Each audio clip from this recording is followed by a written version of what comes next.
Thomas the Tank Engine and Friends, Wooden Railway Stories, Episode 32, A Present for Percy, episode suggested by the Bluebell Engine. Percy was looking out of his shed, hoping one day he could too run on the rails, when Sir Topham Hatt came up to him. "Percy, I got a surprise for you." "For me, sir? Who is it, sir?" And the engine came up. "Toby, good to see you." "Good to see you too, Percy. Now, since you both are relatively new to, riding the rails again, I decided you two could take the mail together. That sounds like a great idea. It'd be nice to get my wheels used to the island of Sodor again. That was my thinking indeed. Now you two run off to Knapford Station. The mail should be there." "Okay," they said, and they soon started to puff away. Percy and Toby each arrived at Knapford Station shortly. Toby coupled up to the back, while Percy coupled up to the front. "Hey," said Toby, "why is old slow coach here?" "Oh, Sir Topham had decided to add her to extra trains." "Okay, let's go. It's to the docks, right?" "The docks it is," and the two puffed away. They had to go slow, because both of them were relatively new to riding the rails again. "Are you sure you can do this?" "Well, Sir Topham Hatt said I can. What about you?" "I'm just about 100%. See, I'm more around 65 or 75. I should have been in the front then." "Well, I know the line. It's fine with me. We have to drop these off at the docks." "Okay, the docks isn't too far away." "No, it's not, and I figured we could talk to Cranky and Colin while we're at it. They always enjoy our company." "I know, I usually stay there an extra 20 minutes. I usually add 20 minutes to my time while I'm there." "Okay, well, looks like we're almost here." "Oh, look, Rocky's there. We can talk with Rocky, too." And the two engines talked with Colin, Rocky, and Cranky for a long time. "Well, that was fun. We'll definitely have to talk again." "Okay," they said, and soon Percy and Toby were puffing away. So now what, to the sheds? Yes, the sheds. As the two were puffing, Percy took a turn. "Why are we turning?" "I figured we could talk with our narrow gauge friends." "Hello, you guys," said Percy. "How are you guys?" "We're good," said Skarloey. "Hey," said Sir Handel, "did you hear?" Hear what?" "Well," said Peter Sam, "you know how Sir Topham Hatt's getting new engines?" "Yeah," said Percy. "Well," said Rheneas, "apparently one of 'em's supposed to be a diesel."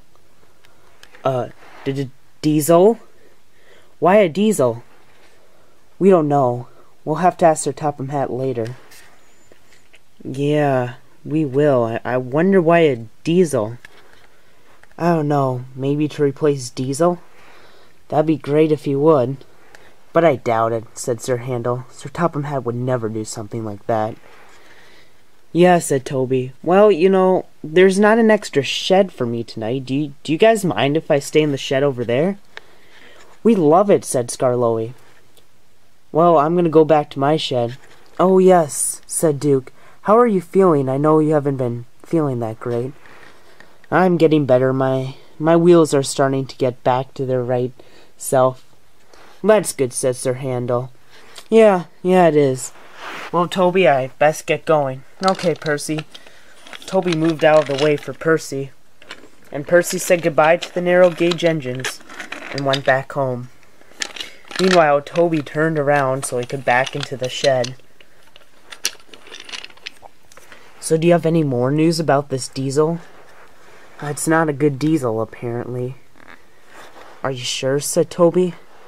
"Well, we're just assuming," said Sir Handel. "We have no idea. Could be a good diesel, could be a bad diesel."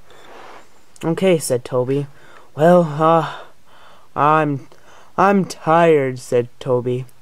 "I can tell by your yawning," said Peter Sam, but he said to himself, "Well, good night, you guys," as Toby puffed into his shed. "Good night, Toby," and they all went to sleep. As Percy started puffing back to his shed, he noticed that the other engines were still up, so he decided to join the chat. "Hey, you guys," said Percy. "Hey, Thomas, how are you feeling, Percy?" "I'm feeling better, after getting my wheels back on the track." That's always good, said Henry. Hey, guess what? What? Said Edward. I was talking with the narrow-gauge engines, and they said that one of the 2 new engines Sir Topham Hatt is bringing might be a diesel. A diesel, said James. But why a diesel? I don't know. All I know is we better keep our eyes open. We don't want any more diesels than we need. Ah, you're correct, Percy. Well, I'm getting tired. I am too. That's why I left. Hey, where's Toby? I heard he came back. Oh, he's staying with the narrow-gauge engines. Oh, okay, said James. Well, I think we should all go to bed. Yeah, same with me. We're gonna have to do some investigation, though. I do not want a diesel here. Me either, said Henry. Well, good night. And Henry puffed into his shed. Same with me, said James, and he puffed into his shed, too. I'm gonna have to take another day off tomorrow. That's probably for the best, said Edward. Slowly but surely you'll be back to your regular self. Good point, said Percy, and he puffed into his shed. Well, the big blue engines are left, I guess, said Gordon. Yeah, said Thomas, I like this. Me too. We don't spend enough time with each other. Yeah, said Edward, but I have to end this. I'm tired. And Edward puffed into his shed. Gordon? What, Thomas? I think we gotta go and check this out ourselves. You're right, said Gordon. I feel you and I would do the best job, finding out about the diesels. Yeah, but, Thomas, it's too late to do this. You're right, said Thomas. How about tomorrow? Well, I don't have to take the express early in the morning. Good, we'll do this tomorrow. Good night, Thomas. I'll see you tomorrow. And Gordon puffed into his shed. Good, said Thomas. No more diesels. And he puffed into his shed for the night.